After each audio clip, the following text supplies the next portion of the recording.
এই ককা আইতাৰ শ্ৰাদ্ধ উপলক্ষে আমাৰ ঘৰত গীতা পাঠ কৰোৱা হৈছে, লগতে পায়সৰ আয়োজনো কৰা হৈছে। তাৰ পাছতে ককাহঁতৰ কাম শেষ হোৱাৰ পাছতে এইফালে আমাৰ ন খোৱা পৰ্ব আৰম্ভ। যিহেতু এই দিনটোতে সকলো মিলোঁ আমি, সেয়েহে ন খাবৰ বাবে সকলোৱে একেলগে অপেক্ষা কৰি থাকোঁ আৰু এই দিনটোতে সকলোৱে একেলগে ভাত সাজ খাওঁ। আৰু এইফালে আমাৰ পেহাই পূৰা মাংস বনোৱাত লাগি গ'ল। মোৰ আকৌ জ্বলা ভাজি বনোৱাৰ পাল দেই। এয়া ব্ৰইলাৰ পেটু।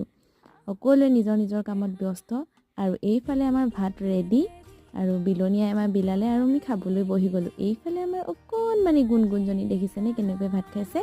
তাৰ পাছতে সেয়া হৈছে ৰাতিপুৱাৰ দৃশ্য। পোৰা মাছ এইফালে জুইত দি থৈছোঁ, গৰৈ মাছ, আৰু আমি সকলোৱে পায়স খাইছোঁ আৰু গাখীৰ চাহ